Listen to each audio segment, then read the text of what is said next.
Nabi Shallallahu Alaihi Wasallam menyebutkan hari Jumat.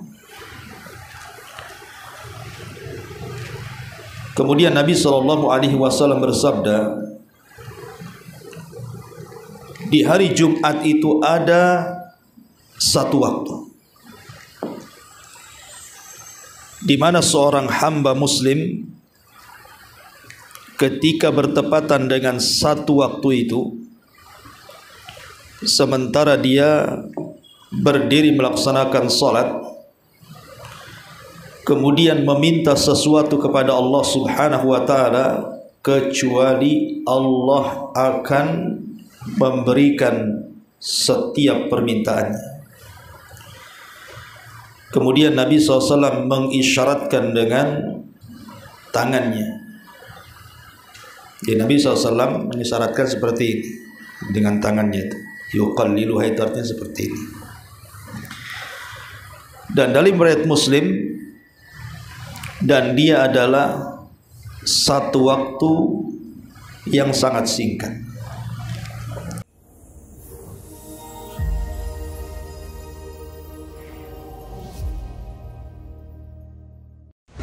Bismillahirrahmanirrahim. Assalamualaikum warahmatullahi wabarakatuh. Alhamdulillah wassalatu wassalamu ala Rasulillah wa ala alihi wa sahbihi wa mawalah wa la hawla wa la quwwata illa billahi wa ba'd.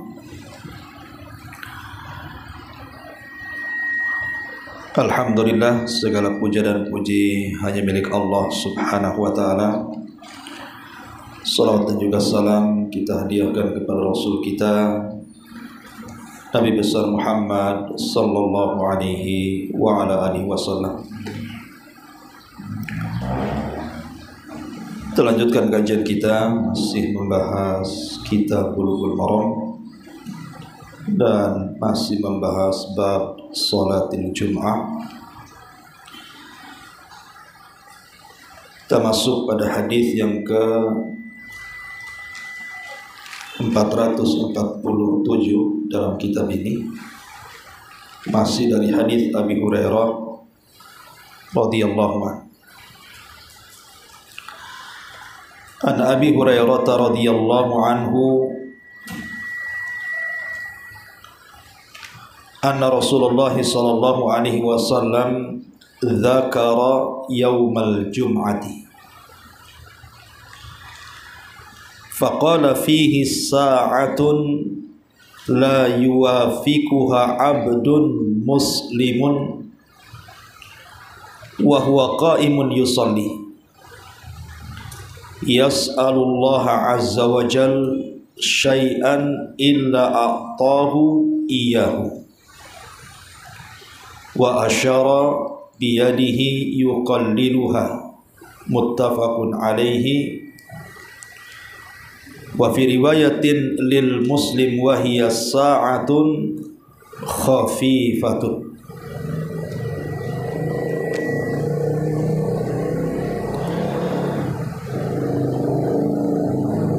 Baik. Dari Abu Hurairah radhiyallahu anhu, Nabi Shallallahu Alaihi Wasallam menyebutkan hari Jumat. Kemudian Nabi Shallallahu Alaihi Wasallam bersabda, di hari Jumat itu ada satu waktu di mana seorang hamba Muslim ketika bertepatan dengan satu waktu itu, sementara dia berdiri melaksanakan salat, kemudian meminta sesuatu kepada Allah Subhanahu wa taala, kecuali Allah akan memberikan setiap permintaannya. Kemudian Nabi SAW mengisyaratkan dengan tangannya. Jadi Nabi SAW mengisyaratkan seperti ini dengan tangannya itu. Yuqalliluha, itu artinya seperti ini. Dan dalam riwayat Muslim, dan dia adalah satu waktu yang sangat singkat. Kemudian hadis yang selanjutnya, an Abi Burdah an abihi qala sami'tu Rasulullah sallallahu alaihi wasallam yaqul hiya ma baina an yajlisal imamu ila an yuqda as-salatu. Rawahu Muslim wa rajjaha ad-Daruqutni annahu min qauli Abi Burdah. Dalam riwayat Abi Burdah dari bapaknya radhiyallahu anhu, dia mengatakan, aku mendengar Nabi sallallahu alaihi wasallam bersabda, waktu itu adalah antara duduknya imam, maksudnya khatib, sampai selesai salat Jumat.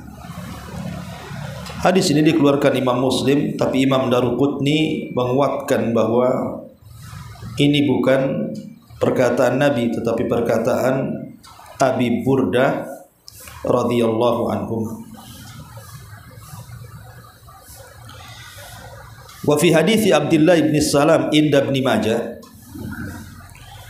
dan dalam hadis Abdullah bin Salam yang dikeluarkan Ibnu Majah, wa Jabirin inda Abi Daud wa Nasa'i, dan juga riwayat Jabir yang dikeluarkan Abi Daud An-Nasa'i dan juga An-Nasa'i, annaha ma baina salatil asri ila ghurubisy syamsi. Maksudnya waktu yang mustajab itu adalah setelah salat asar sampai terbenam matahari. Baik. Ini feedback ini terlalu dekat apa ya?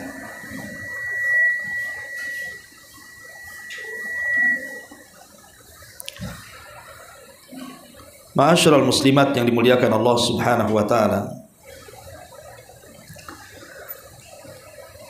Beberapa riwayat yang kita baca ini menjelaskan kepada kita tentang keajaiban satu waktu di hari Jumat, di mana kalau kita berdoa di situ maka setiap doa-doa kita akan mustajab. Doa apa saja, baik dilakukan oleh laki-laki ataupun perempuan, karena doa ini tidak harus orang-orang yang melaksanakan sholat Jumat. Karena hadis ini menunjukkan tentang keutamaan hari Jumat, artinya bisa dilakukan ibu-ibu ataupun bapak-bapak.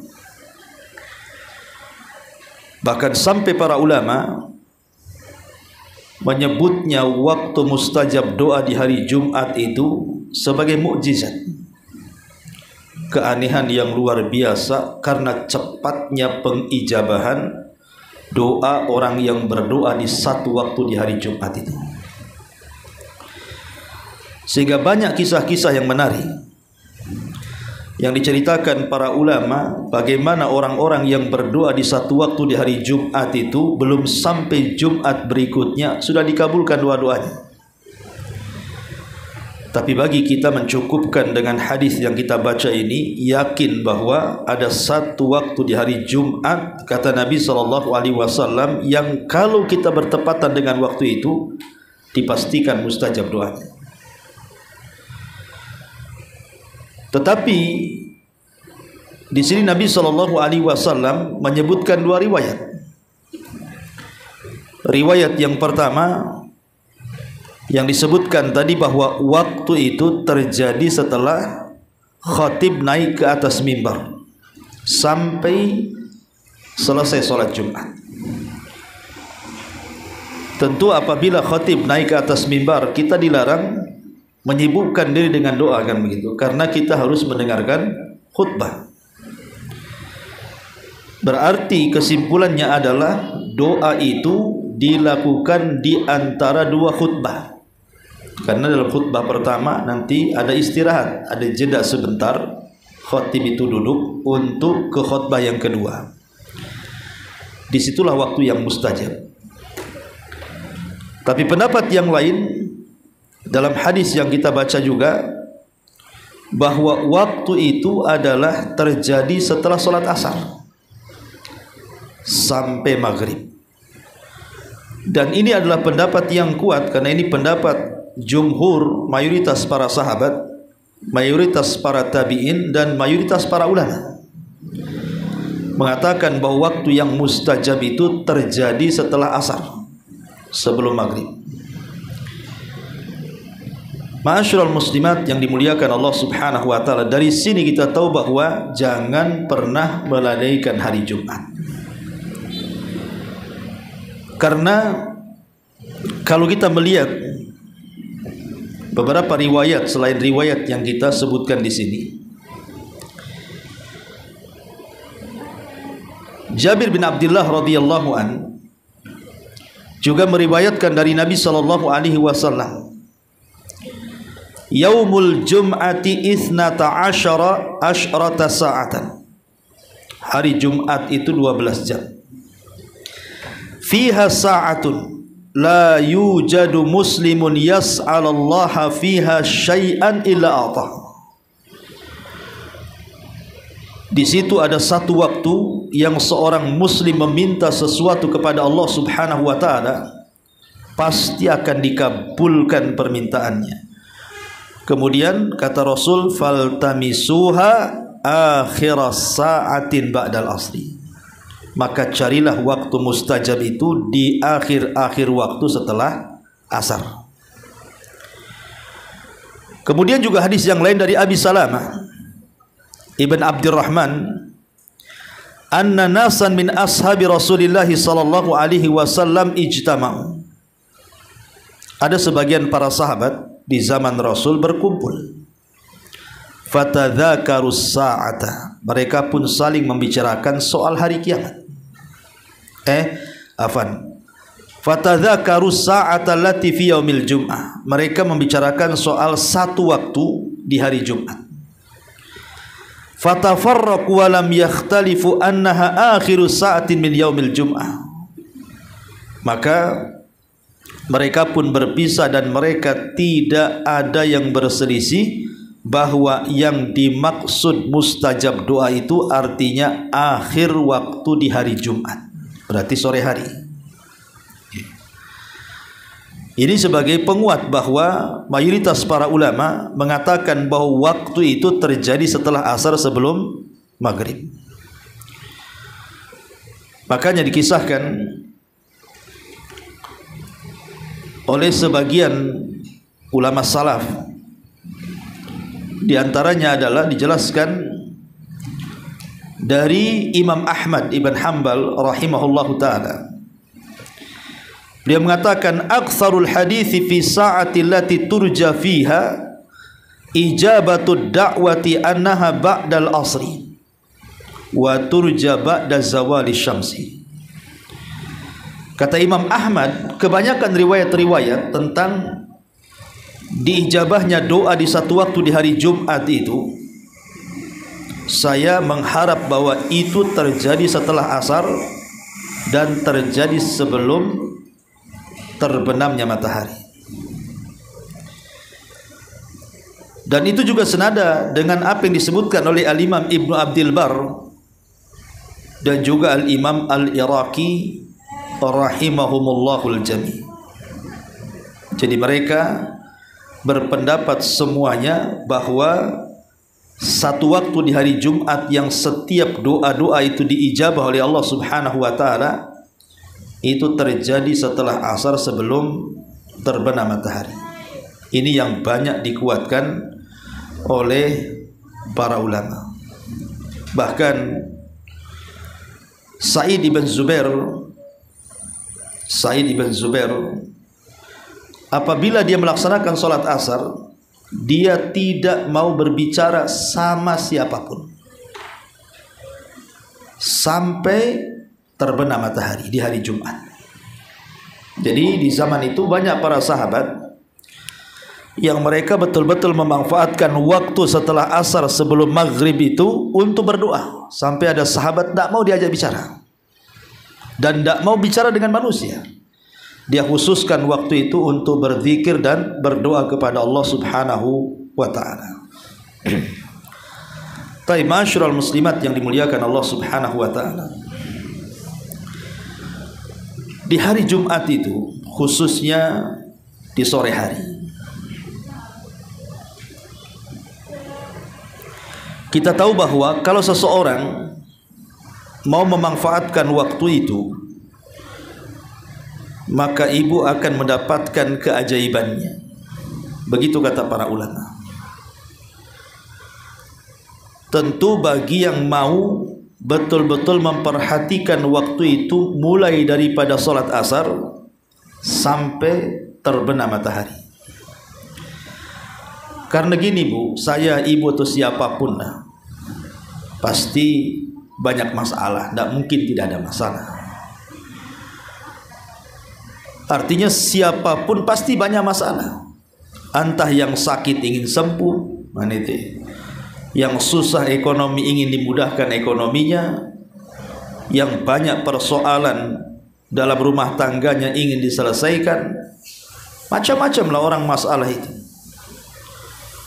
Maka para ulama memberikan saran kepada kita, mintalah kepada Allah Subhanahu wa taala agar masalah-masalah kita itu diselesaikan. Kan Allah yang kasih masalah, Allah juga yang angkat masalahnya. Lah, waktu yang sangat ajaib ketika kita mengadukan masalah kita kepada Allah itu di hari Jumat ini. Kenapa coba di hari Jumat? Karena Jumat sendiri adalah Sayyidul Ayyam. Memang pemimpinnya hari-hari. Allah jadikan Jumat itu hari sakral kaum muslimin.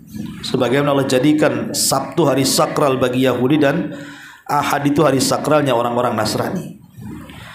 Artinya kita berdoa di hari sakral, di hari di mana Allah telah memuliakan hari Jumat untuk kita kaum muslimin. Ditambah-tambah, ketika datang waktu asar, asar itu adalah solat pertemuan para malaikat. Kata Nabi SAW dalam hadis Abi Hurairah radhiyallahu anhu yang muttafaqun alaihi, disepakati Bukhari Muslim.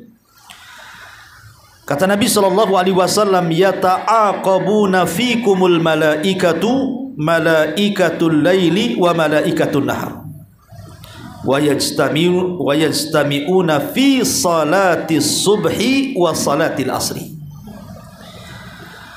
thumma ya'rujul ladhina batu fikum fayas'aluhumullah wa huwa a'lam bihim kaifa taraktum ibadi fayaquluna taraknahum wa hum yusallun wa atainahum wa hum yusallun. Kata Nabi SAW, ada malaikat-malaikat itu yang ditugaskan Allah Subhanahu wa taala, di mana mereka ditugaskan untuk mencatat kebaikan di siang dan juga di malam hari. Dan pertemuan malaikat yang mencatat di malam hari dengan pertemuan malaikat yang mencatat di siang hari itu adalah pada solat subuh dan solat asar. Jadi solat asar itu pertemuan para malaikat yang mencatat amal. Jadi ketika malaikat siang ini turun di waktu subuh, kemudian mencatat amal apa saja yang kita lakukan dari kebaikan, entah siang itu ibu baca Quran, berzikir, solat, silaturahim, sedekah, atau apa saja dicatat malaikat itu. Kemudian datang waktu solat asar, kita menegakkan solat asar, lah malaikat-malaikat itu naik ke langit. Di waktu yang sama, malaikat yang mencatat kebaikan di malam hari turun saat manusia sedang solat asar. Jadi manusia sedang solat asar itu, malaikat siang naik ke langit untuk melaporkan apa yang ia catat, malaikat malam turun bersamaan. Makanya kenapa solat asar itu dapat dua catatan. Pertama dicatat oleh malaikat siang, yang kedua dicatat oleh malaikat malam, dan disitulah pertemuannya. Makanya Rasul mengatakan wa yajtami'una fi salati subhi wa salatil asri. Mereka berjumpa di salat subuh dan salat asar. Kemudian mereka pun naik dan melaporkan catatannya. Kemudian Allah bertanya kepada mereka, dan Allah sudah tahu, tapi Allah ingin bertanya saja, apa yang kalian tinggalkan? Sedang apa hamba-hambaku? Maka mereka mengatakan, kami meninggalkan mereka sedang sholat, dan kami datang pun mereka sedang sholat.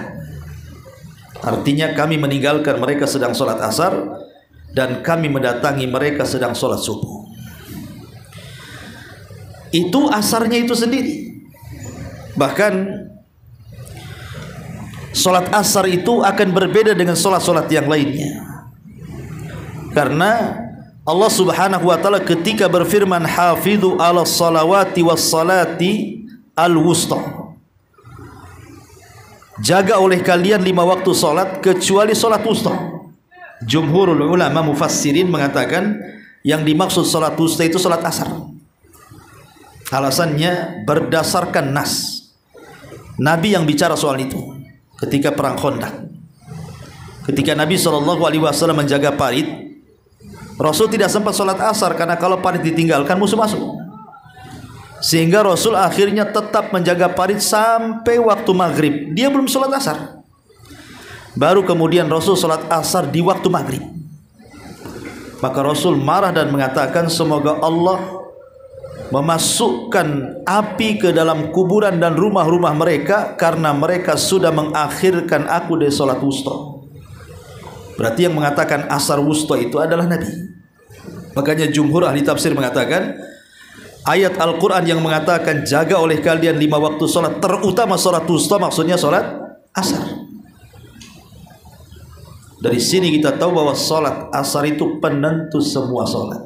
Makanya wajar kalau Rasulullah SAW dengan tegas dan keras mengatakan, man taraka salatal asri faqad habita amaluhu. Siapa yang meninggalkan salat asar, dalam riwayat secara sengaja, maka habis amalannya. Hanya semata-mata meninggalkan salat asar secara sengaja, habis amalan kita. Bahkan dalam riwayat Nabi SAW mengatakan, barang siapa yang meninggalkan salat asar, maka dia telah kehilangan harta dan keluarganya. Faqad watara ahlahu wa malah. Dia telah kehilangan harta dan keluarganya. Lihat, sampai Nabi SAW memfokuskan salat asar, terutama salat asar di waktu Jumat.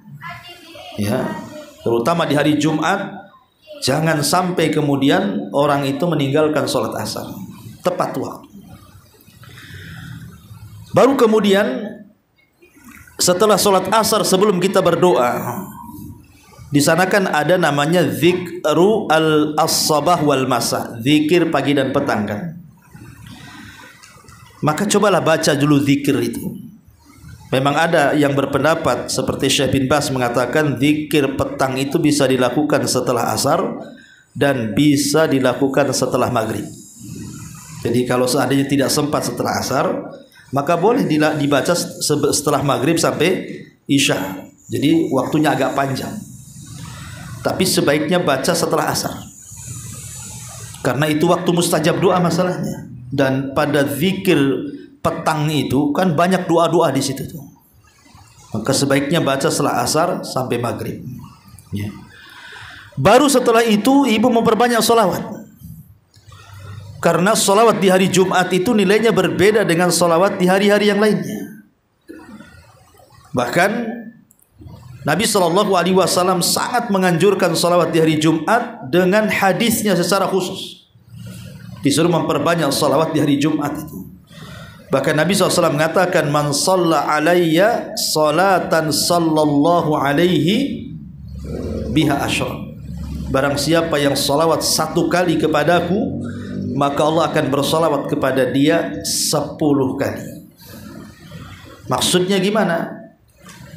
Makna salawat itu, Bu, kalau ibu membaca Allahumma sholli ala Muhammad, apalagi ibu membaca seafdol-afdolnya salawat. Apa seafdol-afdolnya salawat? Salawat Ibrahimiyah. Itu seafdol-afdolnya salawat. Ketika Rasul ditanya soal salawat yang paling afdol, maka Rasul menyebutnya salawat Ibrahimiyah, salawat yang ibu biasa baca dalam tasyahud. Itu namanya salawat Ibrahimiyah. Allahumma salli ala Muhammad wa ala ali Muhammad kama sallaita ala Ibrahim wa ala Ibrahim. Ya. Jadi arti salawat itu artinya kita berdoa kepada Allah Azza wa Jal agar Allah memuji Nabi kita di atas langit sana. Jadi agar Allah memuji Nabi kita di hadapan Jibril, di hadapan Mikail, di hadapan Israfil, di hadapan seluruh malaikat yang ada di langit. Itu makna kalau kita mengucapkan Allahumma salli ala Muhammad. Kita meminta kepada Allah agar Allah terus memuji Nabi kita di langit. Lah sesiapa yang bersalawat kepada Rasul meminta agar Allah memuji Nabi kita di hadapan para malaikat 1 kali, maka Allah akan memuji kita 10 kali. Jadi Allah akan memuji ibu di hadapan para malaikat, di hadapan Jibril, di hadapan Mikail, di hadapan Israfil, di hadapan seluruh malaikat. Nama ibu dipuji-puji di sana. Bukan 1 kali, 10 kali. Karena salawat kita 1 kali kepada Nabi. Gimana kalau ibu ulang-ulang salawat itu? Berarti Allah terus memuji kita di hadapan para malaikat. Ini kan sebuah kebanggaan harusnya. Makanya orang kalau tidak paham salawat, maksudnya keutamaan salawat itu maksudnya gimana keutamaan salawat itu? Orang tidak terangsang untuk bersolawat. Tapi kalau orang sudah tahu, wah kalau saya mengucapkan Allahumma sholli ala Muhammad, berarti nama saya sedang disebut-sebut Allah itu di hadapan malaikat, di hadapan Jibril lagi, di hadapan Mikail, di hadapan Israfil, di hadapan Malakul Maut, di hadapan seluruh malaikat yang ada di arsy dan seluruh malaikat yang ada di langit. Nama kita harum di sana. Baru setelah itu ibu berdoa. Doa setelah asar sebelum maghrib itu mustajab. Ibu meminta di situ. Kalau ibu sakit minta disembuhkan, ibu susah ekonomi yang minta dilancarkan, ya, ibu ada masalah yang minta diuraikan. Terserah ibu, umpamanya anak nakal supaya minta anak itu diberikan hidayah. Suami mungkin belum sholat, belum apa, minta kepada Allah hidayah. Orang tua belum sadar, minta kepada Allah hidayah. Itu waktu mukjizat doa itu, ulama mengatakan mukjizat doa. Kenapa? Karena mujarab. Mujarab itu artinya terbukti gitu maksudnya. Dan itu banyak kisah-kisah kalau saya mau ceritakan. Kisah-kisah tentang mustajab doa di hari Jumat itu luar biasa yang dikisahkan para ulama. Sampai salah satu kisah itu seorang syekh bercerita. Jadi ada seseorang pengendara mobil gitu ya. Sekencang-kencangnya dia lari, tiba-tiba remnya blong. Dan itu di waktu menjelang maghrib, ya. Dan itu waktu mustajab. Jadi dia teringat bahwa Nabi SAW mengatakan bahwa di hari Jumat, karena ketepatan kejadian itu di hari Jumat, bahwa di hari Jumat itu ada satu waktu yang bertepatan kalau dia berdoa dengan waktu mustajab doa, pasti Allah kabulkan. Jadi terlintaslah dia hadis itu, langsung dia berdoa kepada Allah agar minta diselamatkan. Subhanallah. Betul-betul mobil itu tabrakan, hancur, hampir 99% remuk mobil itu. Harusnya orang itu mati karena melihat kondisi mobil, tapi Allah subhanahu wa ta'ala selamatkan nyawanya. Ya, itu salah satu keajaiban orang yang berdoa di hari Jumat, tepatnya di waktu yang sedang mustajab, ya. Ma'asyiral muslimat yang dimuliakan Allah subhanahu wa ta'ala, intinya bahwa ini waktu yang ajaib. Jangan pernah meninggalkan doa di hari Jumat. Tentu yang namanya doa itu kan juga harus ada sebab-sebab ijabahnya juga. Bukan hanya sekedar berdoa kan begitu ya. Ada namanya asbab al-istijab ad-doa namanya. Kalau ada orang yang mengatakan, Ustaz saya sudah berdoa loh setiap asar sebelum maghrib, kok sampai hari ini kok belum dikabulkannya? Katanya ulama mengatakan itu waktu mukjizat. Ada 4 perkara yang ibu harus paham. Pertama, boleh jadi Allah subhanahu wa ta'ala belum mau mengijabah doa kita karena kita bukan termasuk orang-orang yang layak untuk dijabah doa. Disebabkan karena tidak mengambil sebab-sebab pengijabah doa. Masih kurang syaratnya, gitu maksudnya. Karena kurang syaratnya itulah akhirnya Allah tidak kabulkan. Yang kedua, tenang. Allah itu mendengar doa kita, tidak mungkin tidak mendengar. Allah itu sami, mendengar, maha mendengar, dan sifatnya mendengar doa-doa kita. Allah itu mendengar dan akan mengijabah doa kita lambat ataupun cepat. Pasti dikabulkan oleh Allah subhanahu wa ta'ala. Yang jelas jangan kita mengeluarkan kalimat istijal. Kalimat istijal itu kenapa dan kenapa. Kenapa saya sudah berdoa kok nggak dikabulkan? Kenapa saya sudah berdoa kok dikabulkan? Jangan ucapkan kalimat itu. Justru ucapan itulah yang menghalangi doa dikabulkan. Kemudian yang ketiga, boleh jadi bukan berarti Allah tidak mengijabahi doa kita. Sebenarnya Allah sudah ijabah doa kita, tetapi Allah kabulkan di luar permintaan kita. Kita minta lain, pengabulannya lain. Kita minta rumah, tetapi pengabulannya kita pula kemudian dihindarkan dari bahaya. Bisa saja seperti itu. Atau boleh jadi Allah subhanahu wa ta'ala belum mengijabah kita itu karena sebuah kemaslahatan. Sebab kalau seandainya dia miskin, tiba-tiba dikayakan mendadak, bisa kufur dia. Ataupun mungkin kalau dia sedang sakit, dicepatkan segera, mungkin bisa saja melampaui batas, kembali kepada kemaksiatannya, kan gitu. Maka itu kemaslahatan kita. Kenapa Allah lambatkan pengabulannya? Untuk kemaslahatan kita. Boleh jadi kita belum siap. Betapa banyak orang yang miskin jadi kaya, akhirnya melampaui batas. Berapa banyak orang sakit disembuhkan, akhirnya maksiat lagi. Sengaja ada maslahat yang baik untuk kita, ambil hikmah di balik itu. Ataupun yang terakhir, boleh jadi sebenarnya Allah kabulkan tapi tidak di dunia, di akhirat, untuk meningkatkan kita di sorga. Tingkatan-tingkatannya nanti Allah akan tinggikan lagi di sorga. Tetapi yang jelas bahwa dalam doa itu yang harus ibu lakukan yang pertama kali, harus ada keyakinan. Kalau tidak yakin percuma. Berdoa itu tuh apa kalau nggak yakin? Jadi ibu berdoa di hari Jumat itu, sebelum maghrib, setelah asar itu, harus ada keyakinan itu waktu mustajab. Makanya dalam bentuk keyakinan itu seperti apa? Ulama mengatakan, coba ibu luangkan waktu 1 jam sajalah dari asar ke maghrib itu. Luangkan waktu. Hindarkan perkara-perkara yang melalaikan. Sudah, jangan pegang handphone, tinggalkan handphone. Jangan nonton TV, tinggalkan TV. Jangan membaca koran, majalah atau yang semacam, tinggalkan itu semuanya. Pokoknya betul-betul hal-hal yang akan melalaikan itu dalam 1 jam itu fokuslah. Jangan ada hal-hal yang melalaikan. Tidak megang handphone, tidak nonton, tidak ini, tidak itu. Pokoknya murni memang ibu niat memang 1 jam itu tidak boleh ada yang mengganggu. Masuk ke tempat musola ibu dalam rumah, duduk di sajadah ibu, mulailah ibu berdoa di situ. Itu menunjukkan kalau ibu itu yakin itu waktu mustajab. Dan tidak harus juga berdoa itu di rumah, di mana saja.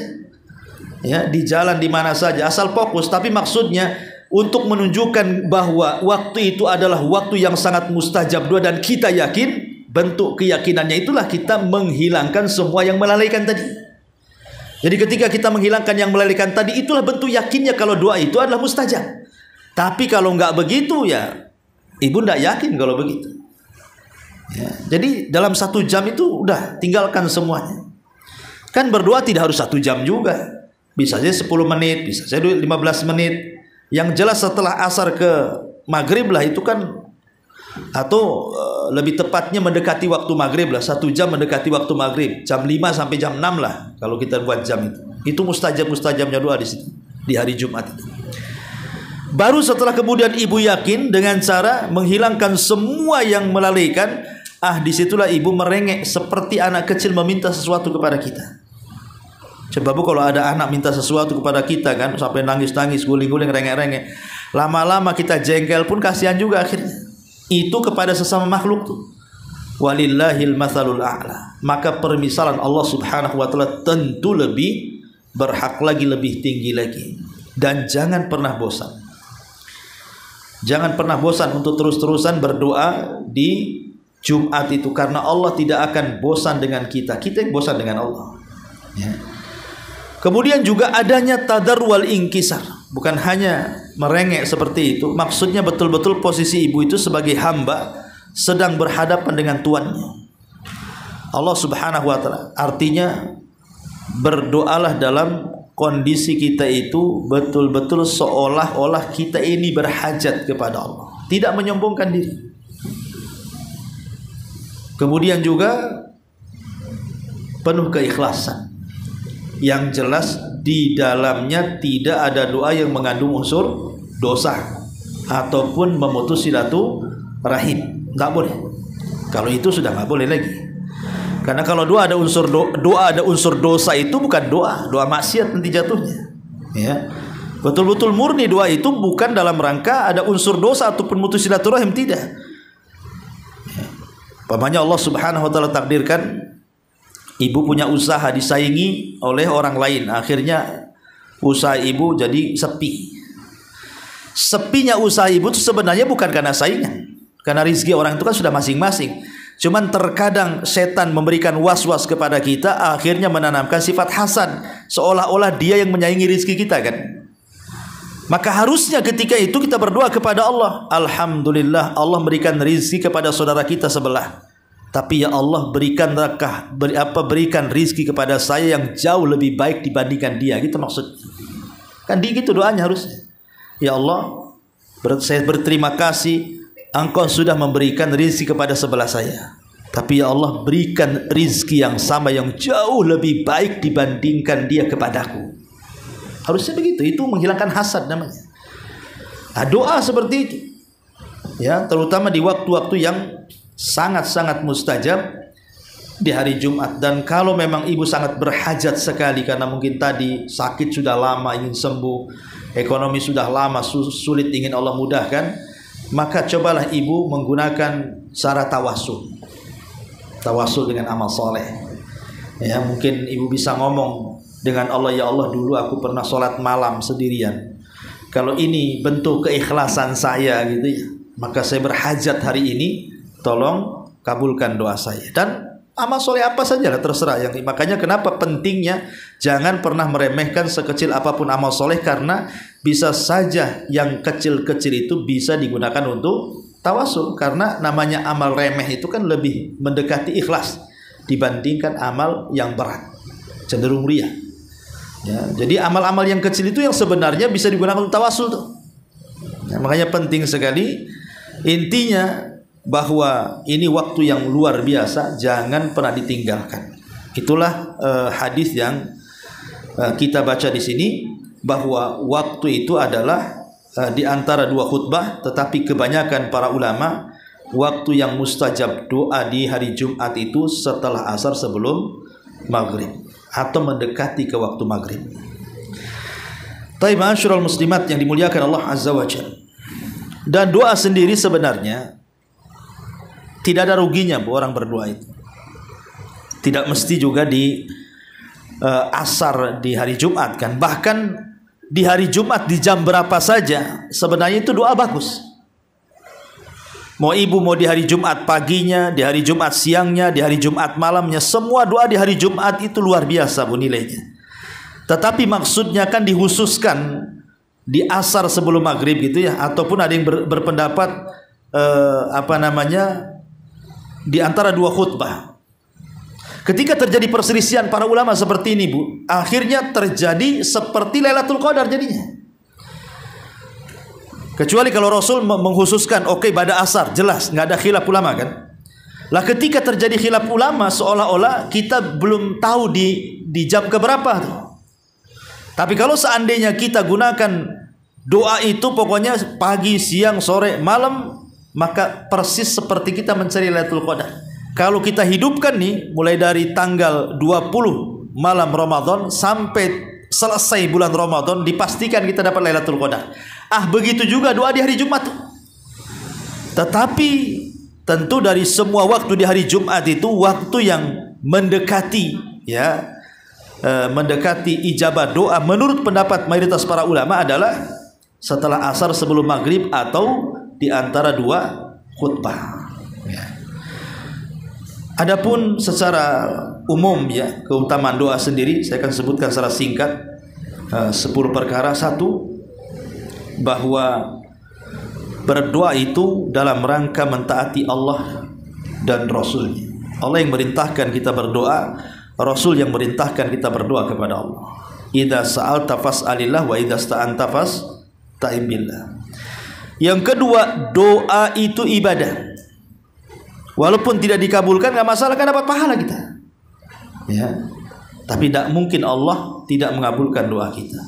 Yang ketiga, doa sendiri adalah sesuatu yang sangat mulia. Dari semua ibadah yang Allah perintahkan, tidak ada ibadah yang lebih mulia dibandingkan doa. Karena Rasul yang mengatakan laisa syai'un akram indallahi minad du'a. Tidak ada sesuatu yang lebih mulia di sisi Allah melebihi doa. Yang keempat, doa sendiri adalah sebab mencegah murkanya Allah. Karena Rasul mengatakan malam yas'alillah yaghdab alaihi, siapa yang tidak meminta kepada Allah, Allah akan murka kepadanya. Berarti orang yang terus berdoa menghilangkan murkanya Allah. Karena Allah kalau sudah murka, Bu, ibu dibuatnya sakit, ibu dibuatnya susah, ibu dibuatnya sempit, kan begitu. Kemudian yang nomor 5, doa sendiri adalah selamat dari al-ajzi wal kasal. Orang yang berdoa itu hakikatnya menghindarkan diri dari sifat lemah dan malas. Karena Rasul yang mengatakan selemah-lemah manusia adalah orang yang lemah dari doa, dan sebakhil-bakhilnya manusia adalah orang yang bakhil mengucapkan salam. Kemudian yang nomor 6, doa sendiri bisa mencegah bala. Ada perkataan Imam Ibnul Qayyim mengatakan, "Wad-du'a'u min anfa'il adwiyati." Doa itu seutama-utama mendatangkan obat. Wa huwa aduwul bala. Dan dia adalah musuhnya musibah. Dengan doa yadfa'uhu bisa mencegah musibah. Wa yu'alijuhu bisa mengobati musibah. Wa yamna'u nuzulihi dan bisa mencegah nuzuluhu datangnya musibah. Wa yarfa'uhu dan mengangkat musibah. Au yukhafifu bahkan meringankan musibah apabila sudah turun. Dan dia adalah senjata seorang mukmin. Bayangkan, doa ini mencegah musibah sebelum, sedang, dan telah, kan itu. Sebelum datang bisa dicegah. Ketika dapat musibah bisa diangkat. Setelah musibah maka akan dijauhkan. Nah, itulah manfaat doa, kata Imam Ibnul Qayyim rahimahullahu ta'ala. Dan yang nomor 7, doa sendiri adalah bentuk kebersamaan Allah dengan kita. Berdasarkan sabda Rasul, ana inda dhanni abdi bi wa ana ma'ahu idza da'ani. Saya bersama prasangka hambaku kepadaku, dan saya akan bersama hamba itu selama dia berdoa kepadaku. Yang nomor 8, doa sesuatu yang sangat dicintai Allah subhanahu wa ta'ala. Dan yang nomor 9, sebab lapangnya dada itu adalah doa. Kalau ibu sempit dadanya, berdoa, maka Allah akan lapangkan dadanya. Dan yang terakhir, sebab istiqomah. Kalau kita ingin istiqomah, maka lakukan doa. Allahumma ya muqallibal qulub, tsabbit qalbi ala dinik. Ma'asyiral muslimat yang dimuliakan Allah Azza wa Jalla, inilah diantara keutamaan doa di hari Jumat berdasarkan beberapa riwayat yang kita baca di sini. Tapi ada sedikit faedah, ya, sebelum kita tutup.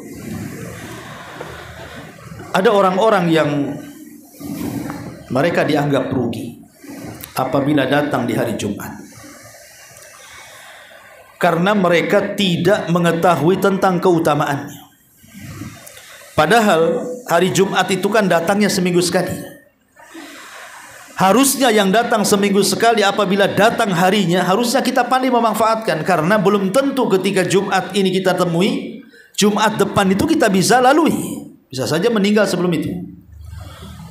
Makanya ulama mengatakan ada kesalahan-kesalahan fatal yang dilakukan khususnya di hari Jumat, dan itu bisa menjadikan hidupnya sulit, baik di dunia ataupun akhirat. Karena dia telah meluputkan pahala yang sangat besar. Bahkan ketika dia melakukannya terancam dengan azab, tidak di dunia, di kuburan, bahkan pada hari kiamat. Dicabut berkahnya di dunia.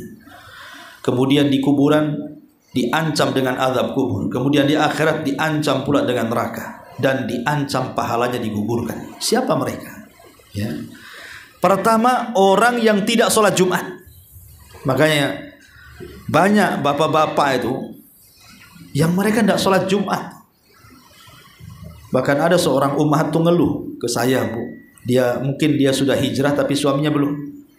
Ya, sudah sholat 5 waktu, tidak pernah Jumat pun tidak mau ke masjid. Tidak mau ke masjid sampai dia mau cerai aja lah Ustadz katanya, saya mau gugat cerai aja. Dia saya bilang jangan dulu, coba berdoa dulu. Mudah-mudahan Allah lembutkan hatinya. Kan belum ada upaya, udah main minta cerai pula kan itu. Berdoa dulu kepada Allah, nasihati. Justru ketika ibu mendapatkan suami yang seperti itu kan momen jihad ibu untuk berdakwah pada suami. Kalau suami bisa sadar karena ibu, wah ibu kan pahala yang besar tuh, bisa menyadarkan suami. Ya. Karena Nabi SAW mengatakan, man taraka thalatha juma'atin min ghairi udrin kutiba minal munafikin. Siapa yang meninggalkan sholat Jumat berturut-turut 3 kali, maka dicatat dia sebagai orang munafik. Kalau 3 kali berturut-turut meninggalkan Jumat bagi laki-laki, maka dicap sebagai munafik. Dan hatinya tidak akan bisa dapat nasihat kecuali karena hidayah Allah. Yang kedua, tidak bersegera ke masjid. Jadi ibu kalau punya suami, kalau sudah jam-jam 10 gitu ya, ingatkan, ya, suruh siap-siap. Jangan ibu biarkan saja, dorong suami itu supaya bersegera datang ke masjid. Kenapa? Karena Nabi SAW mengatakan, idza kana yaumul jum'ati kana ala kulli babin min abwabil masjidi malaikatun. Jadi apabila di hari Jumat, pada tiap-tiap pintu masjid itu ada malaikat yang membawa catatan dan menulis. Kemudian wa yaktubunal awwal fal awwal, malaikat akan menulis setiap orang yang masuk pertama kali, kedua, ketiga, keempat, dan begitu seterusnya.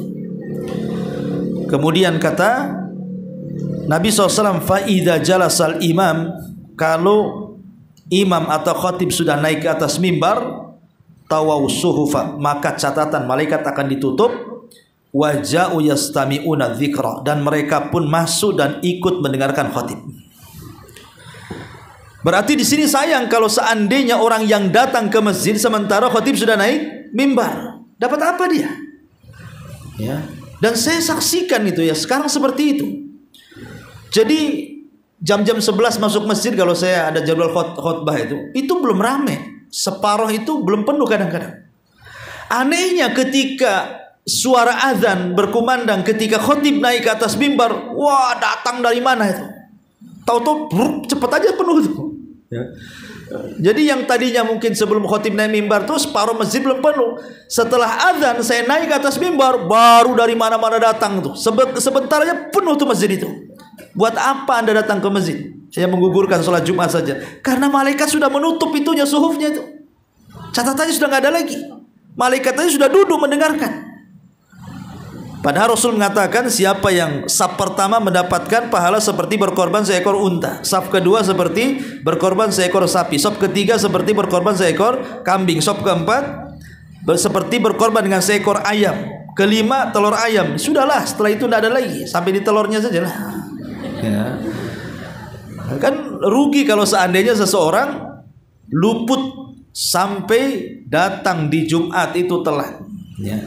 Kemudian yang ketiga, yang parah juga nih, dia datang awal-awal. Ya. Bagus dia seperti mendapatkan seekor unta gitu ya, atau mungkin di saf kedua atau ketiga. Tapi terkadang dia tidak punya adab ketika mendengarkan khutbah. Dia ngomong pula sama yang sebelahnya. Niatnya bagus. Pamannya ada yang rame, diamlah, ada khotib naik mimbar. Berarti orang ini tidak punya adab. Menegur orang saja, kata Nabi SAW, apabila di hari Jumat, maka idza takallamal imam, apabila imam sudah bicara, maka kita tidak boleh bicara. Sebab kalau bicara, fala Jum'atalah, kita tidak dianggap Jumat. Ya. Nggak punya aturan, makanya penting belajar adab-adab hari Jumat itu supaya pahala Jumatnya tidak hilang. Hanya ngomong sama orang sebelahnya, diam dengerin. Apalagi yang menyibukkan dia dengar khutbah, handphone pula dia jawab-jawab dengan ini, kan lucu tuh. Ya. Udah tinggalkan, matikan handphone tuh kalau sudah masuk masjid. Karena dia akan kehilangan pahala Jumat yang luar biasa. Kemudian yang keempat, tidak mau bersalawat. Tadi saya sudah jelaskan. Rugi sekali orang yang tidak mau bersalawat. Karena Rasul yang mengatakan, aksiru minas salati alayya yaumal jum'ati wa lailatul jum'ah. Perbanyak oleh kalian salawat di hari Jumat dan malam Jumat, kata Rasul. karena jelas tadi keutamaannya. Rugi besar kok di hari Jumat nggak sholawat itu. Kemudian yang nomor lima, tidak mau berdoa di waktu yang mustajab. Seperti kita yang jelasin ini. Kita ini ketemu Jumat 1 kali, tapi tidak mau berdoa pula. Kan tidak harus mesti di masjid.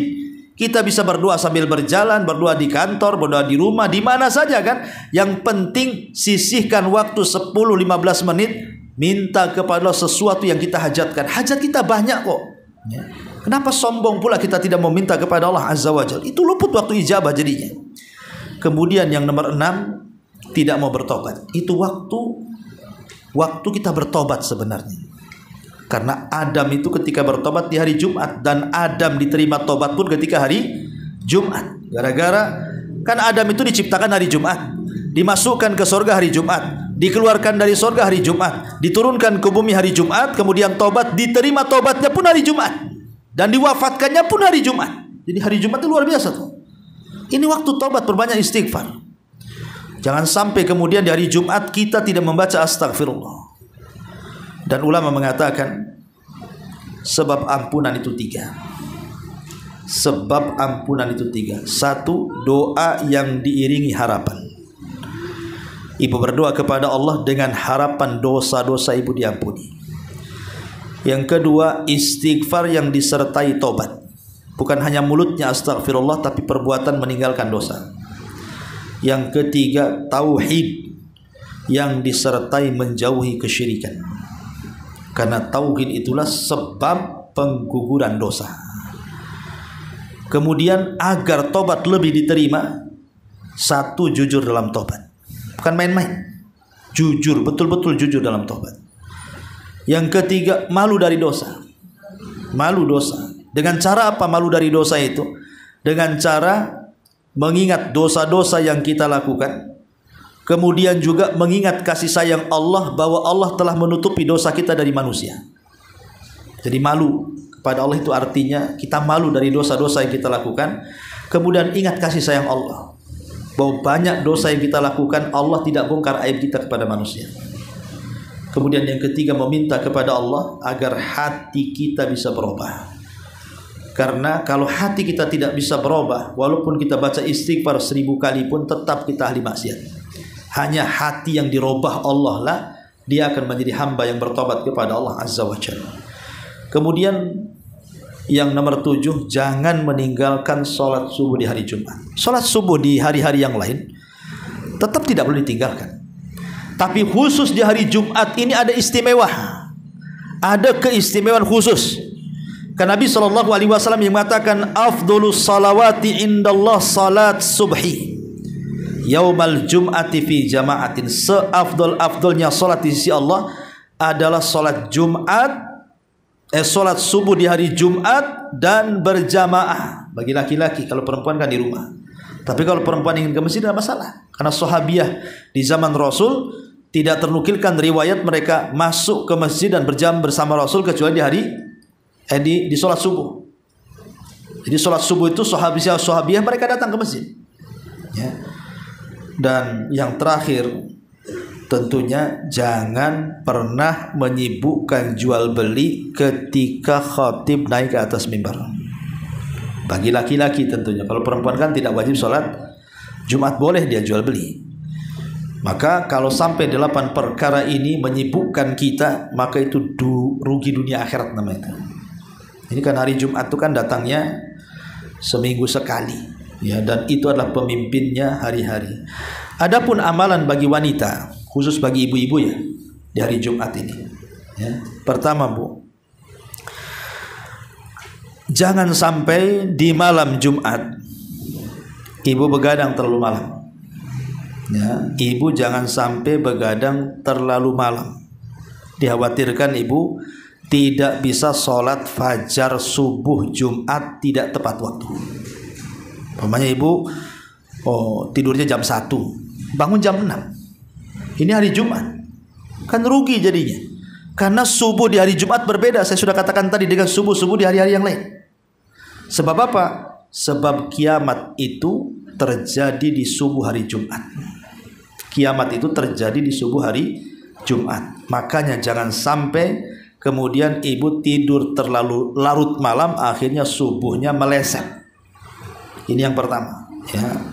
Tidur yang kira-kira ibu bisa bangun di sepertiga malam akhir. Yang kedua, setelah ibu sholat fajar, duduk di tempat sholat. Kalau bisa berzikir, baca Quran sampai terbit matahari. Lakukan sholat syuruk 2 rakaat.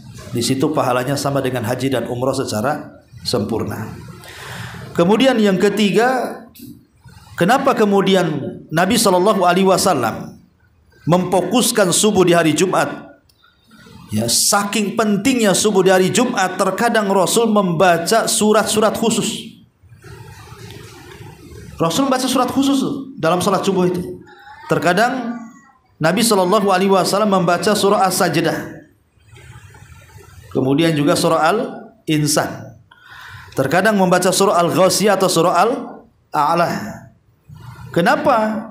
Karena dalam surat-surat itu diingatkan pertama soal penciptaan Adam, yang kedua diingatkan soal hari kiamat. Karena dua-duanya terjadi di hari Jumat tuh. Penciptaan Adam di hari Jumat, kiamat pun di hari Jumat. Sampai Rasul membawa surat-surat khusus mengingatkan tentang 2 peristiwa besar yang terjadi hari Jumat, penciptaan Adam dan kiamat. Makanya Rasulullah SAW selalu membaca kalau rakaat pertama Al-Insan, rakaat kedua kadang-kadang rakaat pertama As-Sajdah, rakaat kedua Al-Insan, atau rakaat pertama Al-Ghasiyah, rakaat kedua Al-A'la. Karena tadi mengingatkan 2 perkara besar tadi. Dan jangan lupa baca surah Al-Kahfi. Jumhurul ulama mengatakan riwayat tentang keutamaan surah Al-Kahfi dibaca dari Jumat itu sahih. Walaupun ada yang melemahkannya, tapi saya cenderung mensahihkan. Dan Nabi SAW mengatakan, man qara'a surat Al-Kahfi lailatul jum'ati adha'a lahu minan nur fima bainahu wa baina baitil atiq. Siapa yang membaca surah Al-Kahfi di malam Jumat, maka akan ada cahaya dari tempat ibu baca sampai ke Mekah sana. Ya, itu keutamaan surah Al-Kahfi. Kemudian yang keempat, ba'da salatil asri, setelah salat asar, ya, ibu sibukkan mungkin dengan bersilaturahim, mengunjungi orang sakit, ataupun bersedekah dan begitu seterusnya, selain daripada doa. Karena itu waktu berkah masalahnya, waktu di mana doa kita mustajab. Maka iringi dengan ibadah-ibadah yang lainnya juga. Kalau ingin sedekah di hari Jumat itu, maka sedekahlah pada asar. Ya, sedekahlah pada asar, atau silaturahim pada asar, atau melakukan amalan pada asar, karena itu waktu yang berkah. Kemudian yang nomor 5, sebelum maghrib jangan lupa berdoa. Tadi saya sudah jelaskan, ya, untuk ibu-ibu. Kemudian setelah sholat maghrib, setelah sholat maghrib di malam Jumat itu, berusaha ibu kumpul dengan keluarga. Ya, disitulah ibu bisa berdakwah, nasihati anak-anak, gitu ya. Kemudian berdiskusi dengan suami dan begitu seterusnya. Ini diantara adab-adab bagi wanita di hari Jumat. Tetapi bagi yang memang diantara ibu yang ingin sholat Jumat, tidak dilarang sebenarnya. Kalau ibu ingin ke masjid sholat Jumat bersama laki-laki, tidak dilarang, tetapi harus mengikuti adab-adabnya. Sama dengan laki-laki. Pertama, bagi perempuan kalau ingin sholat Jumat, ya berpagi-pagi seperti laki-laki juga. Datang ke masjid, jangan udah naik khotib ibu datang pula. Kemudian yang kedua, ibu juga melaksanakan rakaat mutlak di masjid sampai khotib naik mimbar. Ya. Kemudian yang ketiga, kalau memang belum membaca surah Al-Kahfi, bacalah di masjid sambil khotib naik mimbar kan. Kemudian juga ibu bisa melaksanakan sholat sunnah. Sholat sunnah di hari Jumat setelah sholat Jumat, 4 rakaat kalau di masjid, 2 rakaat kalau di rumah gitu ya. Kemudian ketika ibu hadir di masjid, maka perhatikan adab-adab seorang wanita apabila keluar rumah. Tidak menggunakan pakaian syuhrah yang memfitnah orang, tidak menggunakan wangi-wangian, dan begitu seterusnya. Ya, termasuk juga apabila selesai sholat Jumat, sebaiknya ibu cepat panik pulang. Sebelum bapak-bapak keluar, ibu sudah balik duluan, supaya jangan ada ikhtilat di jalan. Ya, dan bisa pulang ke rumah mempersiapkan mungkin makan untuk keluarga dan begitu seterusnya.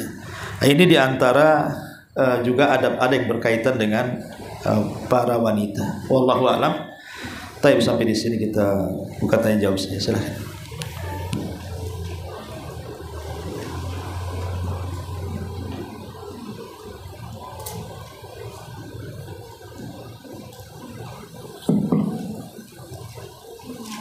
Assalamualaikum Ustaz.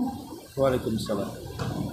Ustaz, tadi kan dijelaskan meninggalkan sholat asar itu dia bagaikan orang yang kehilangan semua hartanya dan keluarganya pada hari itu. Nah, yang ingin dipertanyakan adalah apakah yang dia kehilangan amalnya pada hari itu hanya amal sholat saja atau semua amal-amalnya yang dia lakukan pada hari itu? Ya, alhamdulillah. Hadis Nabi SAW yang mengatakan alladzi yafutuhu salatul asri faka'annama watara ahlahu wa malah. Barang siapa yang luput melaksanakan salat asar berarti dia kehilangan harta dan juga keluarganya. Maka Ibn Abdul Bar rahimahullahu taala mengatakan yang dimaksud kehilangan di situ kehilangan berkah. Berkah dalam harta dan berkah dalam keluarga. Dan kalau sampai kehilangan berkah dalam harta, bahaya, karena seberapa banyak harta kita kalau tidak berkah itu rasanya tidak cukup. Oh, banyak nggak cukup. Tapi kalau harta itu sedikit tapi berkah, pasti cukup. Karena Allah yang mencukupkan. Rasanya mungkin ibu kenyang aja, padahal makan sedikit. Karena berkah hartanya kan. Ada makan banyak kok nggak kenyang-kenyang, jadi nggak berkah pula makanannya. Kuliner bisa sampai 5 kali sehari masih muat aja itu perutnya gitu ya. Jadi karena kok masih kurang aja. Nanti ada aja bayar ini, bayar itu, bayar ini sampai stres bayar. Memang ada duitnya, tapi seolah-olah kemudian mudah kali keluarnya uang itu. Nah, itu boleh jadi nggak berkah gitu ya. Tapi kalau diberkahi kan kadang-kadang sedikit tapi berkah. Anaknya baik-baik gitu sama orang tua. Perabotan-perabotan di rumah kok enggak pernah ada yang rusak, mobil enggak pernah mogok kan itu, badan kok sehat-sehat walaupun enggak minum jamu kan itu bahasanya kan, itu kan berkah namanya. Ada uang banyak tapi sedikit-sedikit sakit ke dokter habis juga duit di situ nanti. Nanti punya barang dikit-dikit mogok masuk bengkel lah itu. Nanti sedikit pecah retak susah jadinya. Jadi itu yang dimaksud taraka malahu. Jadi hilang apanya keberkahan hartanya. Dan juga keberkahan keluarganya. Itu sebagian ulama ada yang memahami seperti itu. Di sini juga saya akan bacakan beberapa perkataan ulama seperti yang disyarah oleh sebagian ulama ketika mengatakan wa tara'ah lahu wa malah di sini.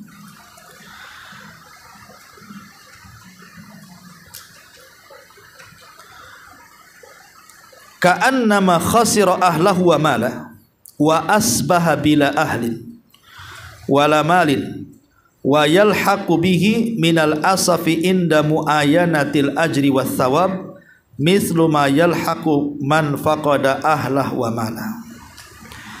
Jadi yang dimaksud faqad wa tara ahlahu wa malah itu adalah karena terputus harta, terputus pahala, sehingga dia akan sedih seperti sedihnya kalau dia jauh dari harta dan keluarga. Ada yang memahami seperti itu. Ibu kalau jauh safar mamanya dari kampung ke Batam ini sendirian, kemudian ibu sakit, udah nggak ada keluarga, nggak punya harta, kan sedihnya macam mana tuh kita ini kan. Seperti itulah kesedihan seseorang ketika kehilangan pahala. Maka seolah-olah dia kehilangan harta dan juga keluarganya, karena harusnya di hari Jumat tuh dia mendulang pahala banyak gitu maksudnya. Kok nggak dapat apa-apa? Harusnya disedih seperti kehilangan harta dan keluarganya. Ada juga yang mentafsirkan seperti itu. Wallahu a'lam. Bismillahirrahmanirrahim. Assalamualaikum Ustaz. Waalaikumsalam. Ana ingin bertanya untuk wanita yang ingin sholat zuhur di hari Jumat, itu apakah sesudah azan di masjid atau bagaimana Ustaz? Bisa dikatakan? Iya, bagi wanita alhamdulillah yang sholat zuhur ya nunggu masuk waktu. Karena terkadang sholat Jumat kan bisa diawalkan. Terkadang sholat Jumat itu bisa diawalkan lain dengan duhur. Kalau duhur itu diakhirkan. Karena Nabi SAW mengatakan apabila matahari di atas kepala dan posisi masih panas, kata Rasul, abridu, dinginkan, biarkan dia bergeser ke arah barat sedikit. Kenapa? Karena panasnya terik di siang hari itu bagian dari hembusan neraka jahanam. Artinya kalau sholat duhur diakhirkan kan sampai zawal, tapi kalau sholat Jumat diawalkan. Ya itulah bedanya. Kalau Jumat bisa diawalkan, kadang-kadang waktunya berbeda dengan sholat duhur. Sholat Jumat agak awal dia. Kalau sholat duhur agak akhir sedikit, ya sampai dia zawal. Maka bagi ibu-ibu yang di rumah ya tidak harus mesti ngikut bapak-bapak yang ada di masjid. Ya pokoknya nunggu matahari condong ke arah barat, sudah agak dingin ibu sholat. Itu lebih utama. Nah, karena kalau sholat Jumat itu kan memang mereka mencakup orang banyak gitu ya. Kemudian juga ada contoh Nabi SAW mengawalkan. Tapi kalau sholat duhur justru perintah Rasul mengakhirkan dan mengatakan abridu, kata Rasul, dinginkan. Maksudnya jangan sampai ketika panas-panasnya terik kita sholat duhur di situ. Biarkan dia tergelincir ke arah barat sedikit. Artinya waktu zawal namanya.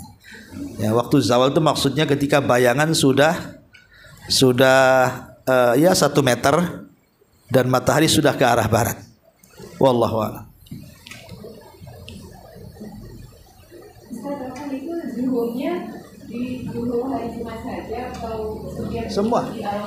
Semua, bukan Jumat saja, semua. Kalau duhur itu semua sama.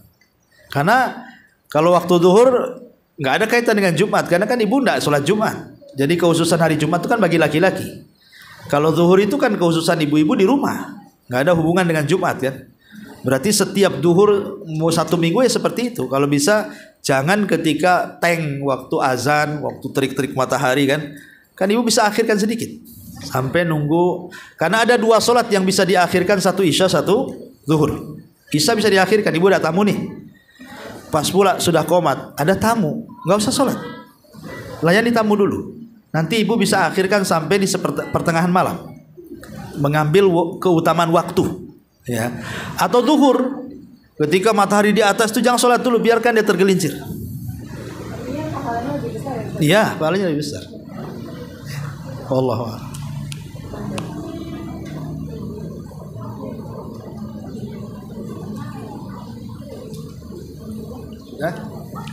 Kalau susah. Taib, kita tanya jawab saja. Ini ada tuh kan, sudah bilang hadiah itu makin sedikit, makin lama-lama nanti tinggal 2, nanti terakhir tinggal 1. Terakhir nggak datang, nggak ada hadiah. Taib. Pertanyaan yang pertama.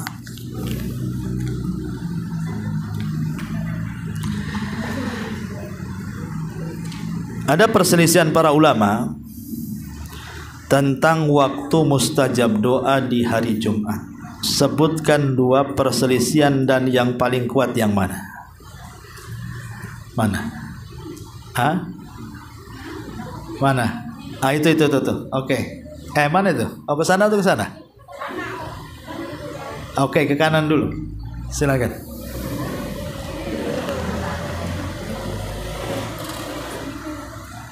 Waktu yang mustajab itu masuknya waktu asar sampai terbenamnya matahari ya, Ustaz. Perselisihan. Kan itu 1. Pendapat yang kedua? Yang satunya ketika motif naik mimbar. Ahsan. Mana yang lebih utama? Yang lebih utama yaitu masuknya waktu asar sampai tergelincirnya matahari. Ahsanti, masya Allah. Dapat. Oke. Sebutkan amalan yang menopang mustajab doa setelah asar ke maghrib. Apa saja amalan yang dilakukan di waktu asar ke maghrib di hari Jumat? Boleh? Pertama kita sholat asar, kemudian kita melakukan sholat zikir peta, kemudian berbanyak berselawat, kemudian sebelum waktu maghrib datang kita berbanyak berdoa. Ahsanti, masya Allah. Baik, terakhir. Sebab diterima ampunan, tobat. Ada 3. Sebutkan tuh sebab-sebab diterima taubat. Ini yang sebelah nih. Oke. Yang pertama, doa yang diiringi harapan. Ahsan. Yang kedua, istighfar yang disertai taubat. Dan yang ketiga, taufik yang disertai menjauhkan kesyirikan. Ahsanti, Masya Allah. Oke, sampai di sini. Subhanallah bihamdika, asyhadu an la ilaha illa anta, astaghfiruka wa atubu ilaik. Allahu ta'ala alam. Assalamualaikum warahmatullahi wabarakatuh.